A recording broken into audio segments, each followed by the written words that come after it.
E a gente começa hoje com uma notícia divulgada agora há pouco e que já repercute em todo o Brasil. Eduardo Bolsonaro, filho do ex-presidente Jair Bolsonaro, teve o mandato cassado pelo presidente da Câmara, deputado Hugo Mota. Autoexilado nos Estados Unidos, Eduardo perde o mandato por ter ultrapassado o número limite de faltas permitido nas sessões da Câmara dos Deputados. O senador Sóstenes Cavalcante falou com a imprensa agora há pouco e já avisou que o partido fará de tudo o que for possível para salvar o mandato de Eduardo Bolsonaro. Estou aqui, vou reunir com o corpo jurídico, vamos avaliar. Na minha avaliação, cabe recursos ao plenário e nós faremos todos os recursos cabíveis, porque nós vamos lutar por todos os nossos soldados que, na nossa avaliação, estão sendo perseguidos politicamente. Nós estamos num momento de perseguição de qualquer parlamentar que seja de direita conservador, que seja possível, em especial aqueles que têm alguma possibilidade de disputa de Senado, como é o caso do Eduardo Bolsonaro, que todos sabemos que seria um senador praticamente eleito na próxima legislatura, e há um desespero enorme por conta de termos um Senado muito conservador e à direita em 2027. Esse é o desespero do sistema, para mim, que eu sempre denominei como sistema da Suprema Esquerda, que nós vamos ter que enfrentá-lo com muito equilíbrio, com muito respeito institucional, com muito espírito democrático, mas nunca faltando espírito de luta de cada um de nós. Quando o senhor diz recurso ao plenário, seria aquele mesmo tipo de recurso quando algo é aprovado em caráter terminativo, 51 assinaturas? Há previsão regimental? É isso que eu estou respondendo aqui, que vim com o corpo jurídico para a gente analisar, e nós vamos continuar buscando todos os recursos regimentais para que a gente possa, de acordo com os recursos que nós temos no regimento, fazer a apresentação das nossas apelações. E esperamos que a apelação natural de cassação de mandato, como já é comum nesta casa, desde a redemocratização para cá, que seja apreciado no plenário da Câmara dos Deputados. Pois é, agora a gente vai direto a Brasília conversar com o repórter Gabriel Ferreira Borges, que vai trazer para a gente outras informações sobre a cassação dos mandatos aí dos deputados federais Eduardo Bolsonaro e também Alexandre Ramagem. Boa noite para você, Gabriel. Então, decisão já está tomada, né?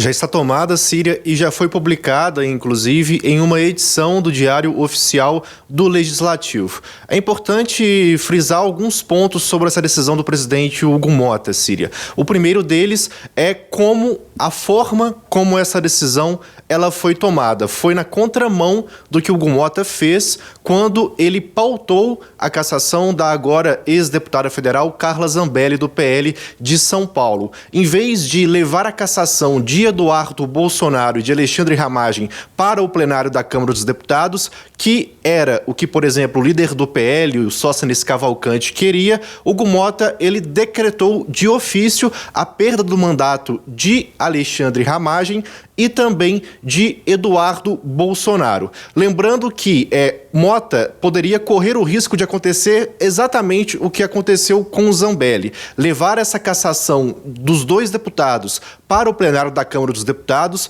não ter os votos suficientes para cassá-lo e ter essa decisão reformada pelo Supremo Tribunal Federal, como aconteceu exatamente na última semana, né? Reformada primeiramente em uma decisão do ministro Alexandre de Moraes e depois referendada pela primeira turma do Supremo Tribunal Federal. Caso isso ocorresse, aprofundaria ainda mais o desgaste que o presidente da Câmara dos Deputados vem acumulando nos últimos meses, não só internamente, mas também externamente. Outro ponto que é importante frisar é que, no mérito, as cassações, as perdas de mandato de Eduardo Bolsonaro e Alexandre Ramagem são diferentes. Eduardo Bolsonaro, ele perdeu o mandato por ter extrapolado o número máximo de faltas que um parlamentar pode ter no ano, que é 1/3 das sessões em votação em plenário. Então, por conta disso, Eduardo perdeu o mandato, mas ele não se tornou inelegível e, por exemplo,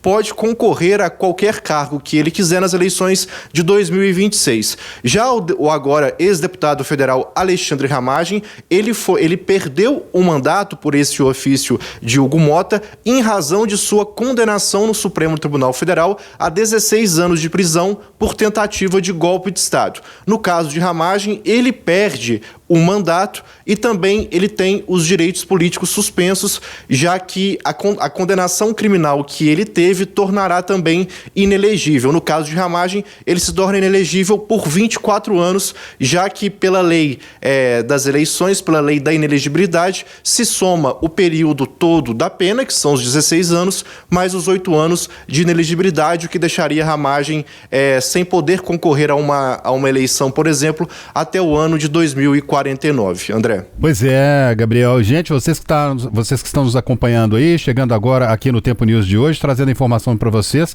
informação de agora à tarde, acabou de acontecer, o deputado Hugo Mota, presidente da Câmara dos Deputados, determinou a cassação dos mandatos de Eduardo Bolsonaro, que está nos Estados Unidos, e também de Alexandre Ramagem, condenado a 16 anos de prisão por tentativa de golpe de Estado aqui no nosso país. Você que está acompanhando a gente aí, daqui a pouquinho vamos falar também sobre outros assuntos aqui, vamos trazer, olha, informação para você aqui, ó.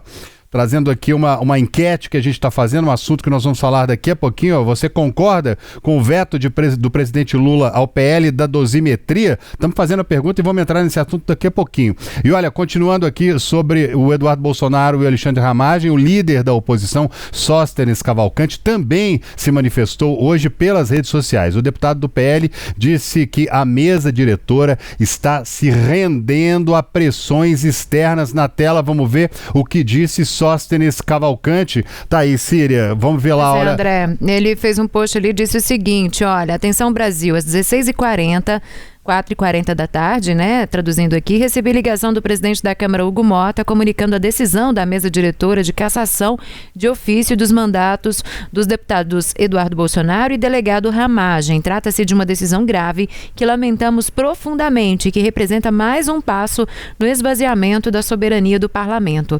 Não se trata de um ato administrativo rotineiro.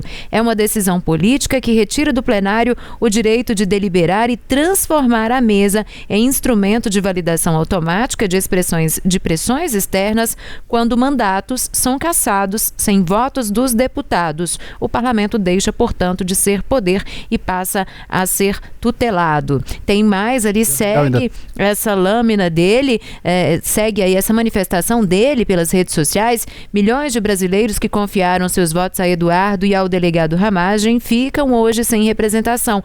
Isso escancara a deformação do sistema democrático brasileiro, no qual decisões judiciais e administrativas passaram a se sobrepor ao voto popular. Seguiremos lutando por todos os nossos parlamentares brasileiros e também brasileiros, hoje exilados fora do país, vítimas de perseguição política promovida por setores do judiciário. Hoje foram eles, amanhã pode ser qualquer parlamentar que não se submeta. A história é clara. Quando o legislativo aceita a tutela, perde a autoridade. E quando perde a autoridade, a democracia adoece. Portanto, afirmou, se manifestou também por meio das redes sociais, aí por meio do X, o Sóstenes Cavalcante. Pois é, Gabriel Ferreira Borges, não sei se ele está com a gente ainda lá em Brasília. Podemos chamar de volta o Gabriel aqui também? O Gabriel, sim, né? Você tá aí, eu estava aqui confundindo, achando que você estava na rua. Não, mas você está aí hoje no estúdio. Ô, Gabriel, agora, nesse caso, Sóstenes Cavalcante falando que não vai abandonar soldado, falando todo esse texto que a gente ouviu a Síria trazendo para a gente aqui agora, ainda existe, pelas informações iniciais que você tem, alguma coisa a ser feita em relação a essas cassações? Por enquanto nenhuma, André. O próprio Sóstenes falou que vai tentar recorrer da decisão da mesa diretora da Câmara, tentando se amparar no próprio regimento interno, mas nem o Sóstenes, nem a bancada do PL ainda tem certeza sobre qual mecanismo regimental eles podem utilizar para tentar reverter essa decisão da Câmara dos Deputados. Mesmo que eles tentem reverter, por exemplo, internamente na Câmara, caso eles não consigam, para onde que a bancada do PL pode recorrer, por exemplo? Ao Supremo Tribunal Federal? No caso do próprio Ramagem, o Supremo mesmo já determinou a perda do mandato quando a condenação dele por tentativa de golpe de Estado transitou em julgado. E no caso de Eduardo, por exemplo, o filho do ex-presidente Jair Bolsonaro ainda é réu no próprio Supremo por coação à justiça, né, em um processo que está em fase de instrução. Então, a única alternativa possível para que a bancada do PL recorra é internamente. E mesmo assim, não há certeza e não teria como reformar essa decisão fora da Câmara dos Deputados. Tá certo, Gabriel, muito obrigada pela sua participação. Olha só, a gente vai falar agora do presidente Lula aí em relação à dosimetria, mas sobre este tema, sobre este assunto, sobre a dosimetria, a gente está com a enquete aqui e queremos te ouvir, queremos saber a sua opinião. Você concorda com o veto do presidente Lula ao PL da dosimetria? O que você acha? Porque ele falou que vai vetar, né? Você concorda com ele ou não? Sim ou não? Deixa pra gente aqui a sua opinião. Neste momento, resultado parcial de 127 votos até agora, 73% das pessoas que participaram até este momento dizem, portanto, que sim, que concordam com o veto do presidente Lula. E aí eu convido você também a deixar aqui no chat a justificativa do seu voto, né? O porquê aí que você concorda ou não concorda. E agora sim, vamos desenrolar, vamos trazer todo esse tema para você, né, André? Exatamente, Ciro, que o dia hoje está muito quente, muita coisa acontecendo. Outra informação que a gente precisa trazer para vocês aqui agora é que o presidente Lula afirmou hoje que vai vetar. Já disse, vou vetar o PL da dosimetria aprovado nessa quarta-feira pelo Senado. O projeto aprovado por 48 votos a favor e sendo 25 contra, reduz a pena de condenados pelos crimes relacionados aos atos de 8 de janeiro, incluindo o ex-presidente Jair Bolsonaro. Vamos ouvir então o que disse o presidente Lula afirmando que vai vetar o PL da dosimetria. Roda pra gente. Se houve acordo com o governo, eu não fui informado. Então, se o presidente não foi informado, não houve acordo. Eu tenho dito já há algum tempo, eu não tenho dito agora. Eu tenho dito que as pessoas que cometeram crime contra a democracia brasileira terão que pagar pelos atos cometidos contra esse país. E, portanto, nem terminou o julgamento ainda. Nem terminou, ainda tem gente sendo condenada e o pessoal já resolve diminuir as penas. Eu quero dizer para vocês que, com todo o respeito que eu tenho ao Congresso Nacional, a hora que chegar na minha mesa, eu vetarei. Tá? Isso não é segredo para ninguém. Ao chegar na minha mesa, eu vetarei. Porque primeiro vamos terminar esse processo. Nós ainda não descobrimos os financiadores, porque aquilo teve financiamento. E eu acho que nós precisamos levar muito a sério o que aconteceu no dia 8 de janeiro de 2023. E tem gente que quer que a gente esqueça, mas a gente não pode esquecer. Então, é isso que eu posso dizer. O Congresso tem o direito de fazer as coisas. Eu tenho o meu direito de vetar. Depois eles têm o direito de derrubar o meu veto ou não. É assim que é o jogo. Bom, esse acordo que o presidente Lula falou aí no início, ele teria sido fechado pelo líder do PT no Senado, Jacques Wagner. Pelas redes sociais, o senador afirmou que não houve esse acordo e que o PT votaria contra o PL da dosimetria. Vamos conferir o que ele postou, então, ali sobre essa questão, sobre essa votação da dosimetria. O que disse, portanto, o senador Jacques Wagner aí em um primeiro post. Olha só, ele falou o seguinte: não há espaço para relativizar ataques à democracia.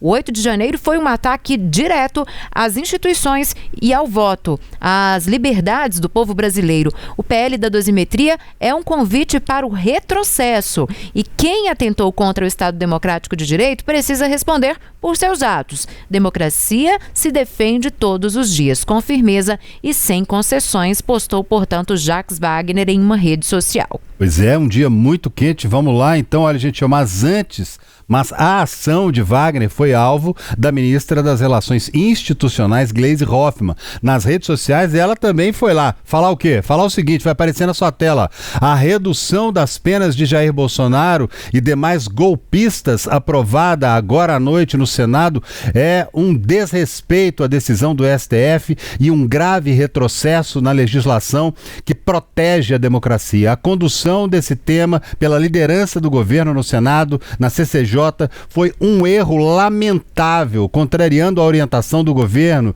que desde o início foi contrária à proposta. O presidente Luiz Inácio Lula da Silva, @LulaOficial, tá ali, vetará esse projeto, como a gente viu ele mesmo falando agora há pouco, completa ali Gleisi Hoffmann. Condenados por atentar contra a democracia têm de pagar pelos seus crimes, tá? Um jogo muito grande lá e um tacando a batata quente pro outro, hein? Pois é, e o Jacques Wagner também voltou lá nas redes sociais para responder à crítica da ministra Gleisi e ele rebateu ela. Vamos ver o que disse, então, em outro post na rede social X, o senador Jacques Wagner em relação a essa fala da Gleisi, né? Ele questionou aí, daqui a pouquinho a gente vai colocar agora sim, que é lamentável e é nos rendermos ao debate raso e superficial.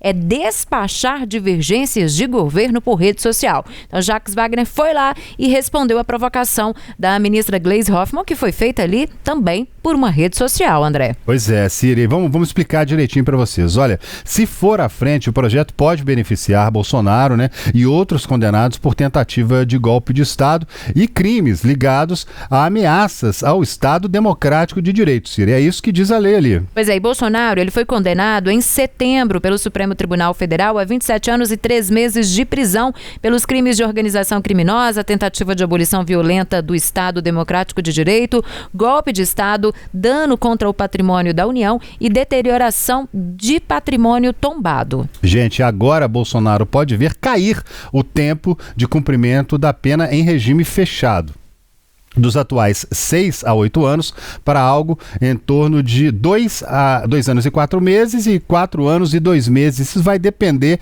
da interpretação ali no julgamento. Pois é, esse projeto prevê também o fim da soma das penas pelos crimes de golpe de Estado e abolição do Estado Democrático de Direito, priorizando a aplicação da pena mais grave, com possível acréscimo de um percentual da pena do outro crime.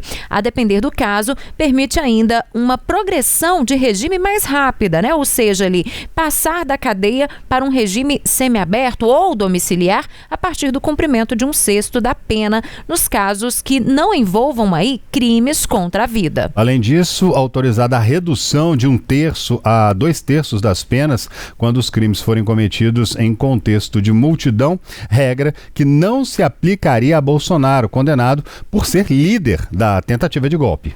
Os senadores aprovaram o texto do relator, senador Esperidião Amin, do PP de Santa Catarina.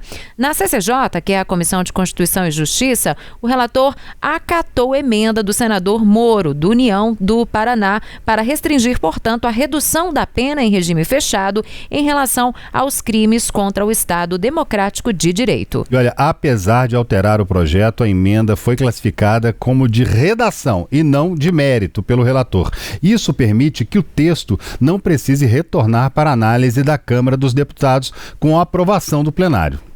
Pois é, os senadores na CCJ e no plenário, no entanto, divergiram bastante, viu, sobre essa classificação da emenda. Em votação simbólica, a maioria dessa comissão considerou a mudança de redação.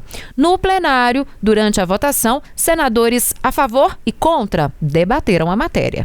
Há uma versão falaciosa de discursos bonitos dizendo que é para aliviar para aqueles que são massa de manobra, mas que não alivia para os comandantes, para os cabeças, para aqueles que arquitetaram, para aqueles que financiaram e para aqueles que fizeram toda a coordenação do golpe de Estado. Eu apoio a diminuição de penas, sem dúvida alguma, porque iremos reparar injustiças graves cometidas com muitos que estão presos e que tiveram penas, na minha opinião, abusivas. Imagine que a partir de agora, todas as pessoas ou grupos que cometerem um determinado crime, se tiver uma maioria ou se tiver uma força momentânea, vem ao Congresso e o Congresso vai mudar, reverter o apenamento daqueles que cometeram atos criminosos. A anistia, o perdão, não é para fazer justiça. A anistia e o perdão têm o sentido da pacificação. De fato, existem centenas de brasileiros que foram julgados indevidamente, no foro inadequado, da forma inadequada, sem a defesa devida, com a forma de construção de pena que é de vingança e que desmoraliza a justiça. A justiça sem credibilidade não é justiça, não é possível que a gente não entenda isso. Tentar minimizar o que aconteceu no dia 8 de janeiro é um convite a que em outros momentos se repita o fato que aconteceu. A minha convicção é de que não houve golpe, que houve, na verdade, uma balbúrdia e que aqueles que depredaram, aqueles que invadiram prédios públicos, individualizada a culpa, devem responder por isso. Quem tenta golpe tem que ser punido, porque se o golpe se consuma, não tem mais ordem democrática. E quem consumou o golpe se vira governante ditador, como nos levou a 21 anos de arbítrio e de ditadura. Aí vamos trazer também, porque o relator do projeto, senador Esperidião Amin, afirmou o seguinte, que os colegas que votaram a favor foram sensibilizados pela discussão. Saúdo especialmente os votos que foram sensibilizados pela discussão. Aqueles que hoje pela manhã se posicionaram lucidamente contra e à tarde refletiram. Isso torna mais bonito e mais importante o discurso e o debate. Antes da análise no plenário, o PL da dosimetria foi aprovado por 17 votos a 7 na CCJ, que é a Comissão de Constituição e Justiça, em reunião que durou quase 5 horas e chegou a ser suspensa a pedido para análise. Pois é, Seri, pelas ruas, esse assunto está dividindo opiniões. Eu acredito que reduzir a pena não é o caminho. Eu acredito que a nossa legislação ela deve ser revista e ela deve ter uma penalidade aplicada para cada tipo de crime conforme a gravidade do crime, e o crime que ele está sendo indiciado é grave. Porque já demorou tanto para que alguma coisa acontecesse, dado todos os crimes que foram cometidos, e agora simplesmente o pessoal que tem mais dinheiro vai fazer o possível para que nenhuma consequência caiba às pessoas que fizeram os crimes, e isso é algo absurdo e inaceitável. Porque essas penas, além de terem sido exorbitantes, nem deviam ter sido aplicadas, porque o povo estava lá e não queria fazer dar golpe nenhum. Bom, e para a gente entender um pouco mais sobre este tema, para aprofundar mais nessa questão da dosimetria, nós convidamos hoje para conversar aqui com a gente o advogado criminalista Paulo Cruzara, a quem eu já dou boa noite e agradeço desde já por, mais uma vez, aceitar o nosso convite para estar aqui no Tempo News conosco. Seja bem-vindo, Paulo. Boa noite. Boa noite, Síria. É sempre bom receber esse convite, gosto muito aqui do programa, e vamos comentar o PL da dosimetria. Boa noite a todos. Pois é, o PL da dosimetria que foi aprovado ontem, mas hoje só se fala nessa repercussão, principalmente dessa fala do presidente Lula, que participou de um café da manhã hoje com jornalistas, foi questionado, e aí ele disse em alto e bom tom, foi bem claro e objetivo, assim que chegar na minha mesa, vetarei. Como que você analisa essa fala do presidente Lula e o que isso pode significar politicamente para ele, hein? Olha, eu acho natural. Eu acho bem natural que o presidente Lula vete esse projeto de lei, uma vez que a tentativa de golpe de Estado foi contra a eleição dele, Então, depois de todo esse julgamento, pela primeira vez, presidentes, generais, e várias pessoas, vamos colocar bem entre aspas, comuns, foram julgados por tentativa de golpe de Estado, e logo depois já se tenta abaixar as penas, Então acho que é natural que ele, quanto o governante que tentaram depor, ele não concorde com isso, e ele tem, prerrogativo do presidente vetar, o projeto de lei. Então eu acho que é natural que ele use dessa prerrogativa para tentar ter uma discussão maior no Congresso, Eles vão ter que precisar ter o foro qualificado. Então, e politicamente eu acho que não vai fazer mal, Porque quem concorda com o projeto já não vota nele, E pelo que as últimas pesquisas mostram, é que a grande maioria dos brasileiros concorda com as condenações, Então eu acho que politicamente para ele não é desgaste nenhum, e a prerrogativa do presidente. Agora, Paulo, e o que a gente pode esperar dessas idas e vindas, Afinal de contas, o presidente já avisou, vou vetar, não vai ter jeito. Aí vai voltar para o plenário, Vai voltar para o plenário, vai ficar uma ida e vinda, até como a gente inclusive já comentou aqui, até ir parar no STF de novo, que naturalmente deve manter a decisão inicial, O veto, ele pode ser derrubado pelo Congresso, E uma vez derrubado, a própria mesa lá da Câmara promulga a lei, derruba o veto, eles promulgam a lei, não precisa mais do presidente. E aí, se eles derrubarem, né, é uma prerrogativa do Congresso derrubar o veto, mas, e se derrubarem, né, caso derrubem o veto, e aí vai para o STF, porque nesse caso o juiz de execução também é o STF, né? Condenações feitas pelo Supremo, a execução criminal também é do Supremo. E nesse caso, né, a lei nova, ela retroage para beneficiar o réu. Né? Quando ela beneficia o réu, ela tem que retroagir. Então, como essa lei ela altera o cálculo de pena para beneficiar o réu, então o STF tem que refazer esse cálculo da pena e aplicar para todo mundo que se encaixa nessa situação. Boa noite, Paulo. Gabriel aqui de Brasília. Quando o PL da dosimetria foi aprovado na Câmara dos Deputados, havia muitas dúvidas se a redação final daquele texto beneficiaria também pessoas condenadas por outros tipos de crimes que não fossem por crimes contra o Estado Democrático de Direito e também crimes de multidão. A redação final do texto aprovado agora no Senado beneficia pessoas que cometeram outros crimes também, além desses? Não, foi uma correção, né, até feita pelo senador Moro, porque é o seguinte, a redação realmente estava muito esquisita na Câmara, porque a redação que beneficiaria não é do Código Penal, é da Lei de Execução Penal, né, a LEP. E aí eles colocaram que, né, crimes cometidos com violência e grave ameaça estavam tirando de 25% o cálculo da progressão, né, para 1/6, né, cerca de 16%, e falaram assim, mas continua 25% para os crimes do título 1 e 2, que é homicídio, que é roubo, né, os principais, né, os mais comuns, homicídio e roubo. E aí, a correção que foi feita agora pelo Senado é o seguinte, agora eles não falam quais crimes continua 25%. Eles apenas falam que para esses crimes de tentativa de golpe de Estado e abolição do Estado Democrático de Direito é 16%. E qual que é a diferença? Porque quando, na redação da Câmara, como eles definiam que eram só os títulos 1 e 2, você estava reduzindo a progressão, por exemplo, a estupro, que é um crime cometido com violência, mas não está no título 1 e 2. Por exemplo. Só que agora, na nova redação, eles só falam assim, esses crimes desse título aqui, que é onde estão a tentativa de golpe de Estado e a tentativa de abolição do Estado Democrático, esses aqui é 16%. Para os outros com violência, continua 25%. Então teve essa correção. Agora não aplica para mais nenhum outro crime que não seja esse.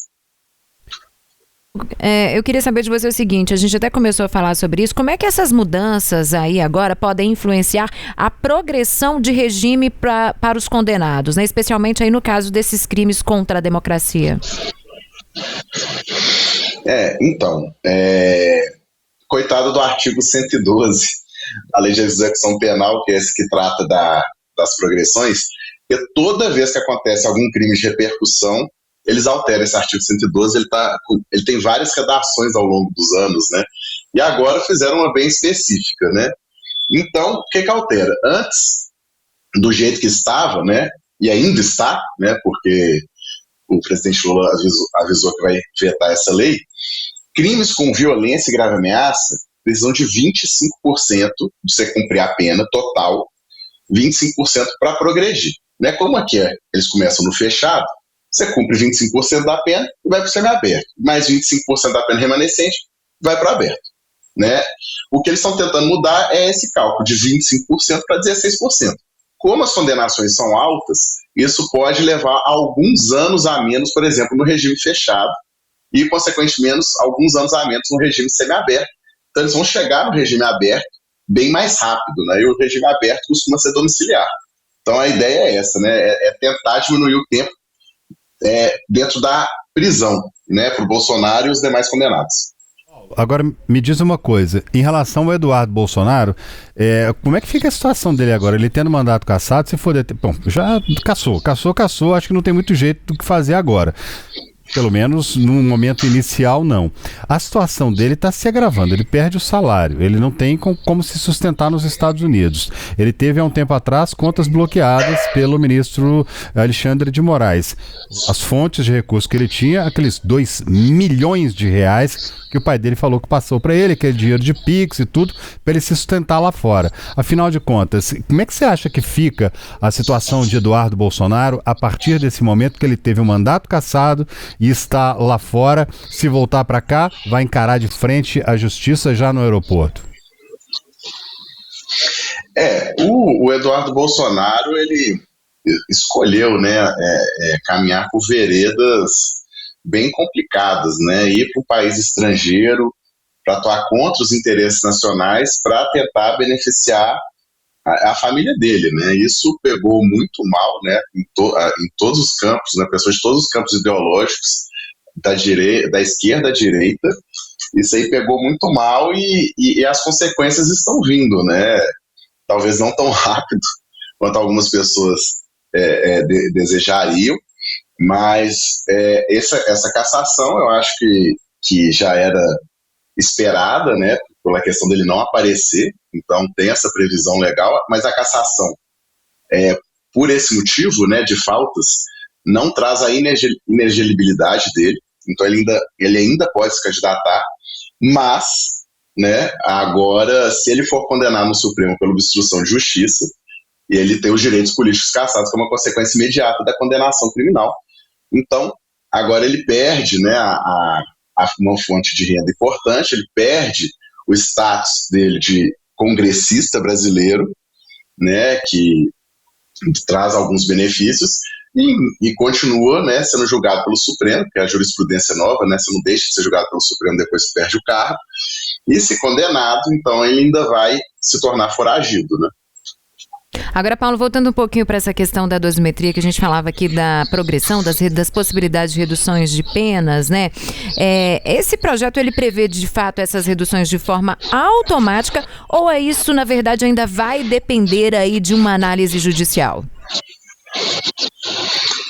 Sim, necessita de análise judicial, porque você tem que refazer a dosimetria, não se estabelecendo uma nova pena, estabelecendo uma nova forma de fazer a dosimetria da pena, que é esse cálculo. E quem faz esse cálculo é o juiz. Estão falando por aí de agora o Bolsonaro vai ficar preso só 2 anos. Eu pessoalmente, eu olhei e refiz e fiz os cálculos aqui. Eu não sei de onde que tiraram isso, de verdade. Por quê? Esses 2 crimes, né, o que está mudando é o seguinte, essa lei está estabelecendo que quando esses 2 crimes acontecem no mesmo contexto, não se pode aplicar o concurso material, apenas concurso formal. E qual que é a diferença? Quando há concurso material de crimes, você soma as penas.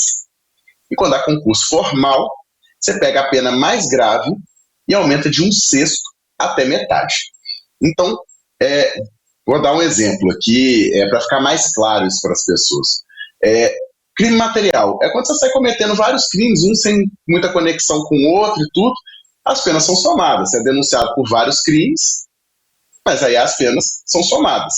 Quando com uma só ação, eu cometo 2 crimes, então, um exemplo mais simples, eu dou um tiro numa pessoa que atravessa essa pessoa e fere outra, então tem uma tentativa de homicídio e uma lesão corporal. Isso é um concurso formal. Quando você é condenado pelos 2 crimes, mas como é uma conduta só, você pega a pena mais grave e aumenta ela, né? E o que o Congresso está fazendo é impondo ao STF que ele tinha feito o concurso material, soma das penas, e ele está impondo o concurso formal. Então, o que o STF vai ter que fazer? Ele vai ter que pegar a pena mais grave, que é pela tentativa de golpe de Estado, que é 8 anos e alguns meses, e vai ter que elevá-la de 1/6 até metade, excluindo a pena de 6 anos e também alguns meses, que é pela tentativa da abolição do Estado Democrático de Direito. Então fica só a pena do golpe de Estado, ele não está sendo absolvido de nenhum dos crimes, né, mas fica só a pena do golpe de Estado aumentada. Eu acho muito complicado falar que o STF vai aumentar no mínimo de 1/6. Né? Pelas declarações do Alexandre de Moraes, acho que ele não está gostando dessa história. Então, é bem provável que ele pode só aumentar na metade. né? E se ele aumenta 8 anos, né, e alguns meses na metade, isso já dá mais de 4 anos. Se a pena do outro crime é de 6 anos e alguma coisa, e ele está aumentando, o que vai ser descontado da pena do Bolsonaro aí, no final das contas, se aplicar o máximo de aumentar a metade, ele vai ter um desconto aí de uns 2 anos na pena. Não é muita coisa, né? Para uma condenação de 27 anos cair para 25, né? Não é tanta coisa assim, né? O que muda também é a questão da progressão. Só que o Bolsonaro está condenado também por ser líder de uma organização criminosa. Em 7 anos, né? Se eu não me engano, essa condenação. E para esse crime a progressão é de 50%. Então você pega que vai ter uns 3 anos aí pela organização criminosa, mas isso, você chega a mais ou menos que em vez de progredir em 6 anos e 8, vai progredir nos 105, talvez, né? Então, essa questão de estão falando, isso aí é anistia. Não, está muito longe de ser uma anistia, né? E também, né, eu acho que foi o Sócias, né, o líder do PL no Congresso, falou que o Bolsonaro vai ficar preso 2 anos. Eu também não sei de onde que tirou esse cálculo, né? Porque tem uma chance boa do tempo de cadeia do Bolsonaro não se alterar tanto. Pois é. Paulo, agora em relação a outros possíveis crimes aí, a gente teve a CPI da Covid na época, né, em que o Bolsonaro estava ali também no centro das atenções, inclusive como presidente da República. Ainda existem possibilidades, o ministro Flávio Dino inclusive mandou tirar da gaveta e colocar em cima da mesa novamente as investigações da CPI da Covid. Isso pode implicar mais um condenado já cumprindo pena a partir do momento em que há uma outra investigação sobre outros casos que o colocam ali também como uma pessoa que pode ter sido responsável por milhares de mortes no país ao ser negacionista, ao não concordar com a vacina, ao dizer que era só uma gripezinha, enfim, tudo que aconteceu ali durante o período da pandemia.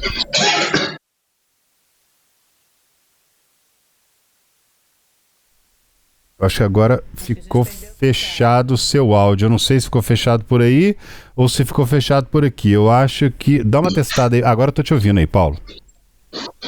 Desculpa.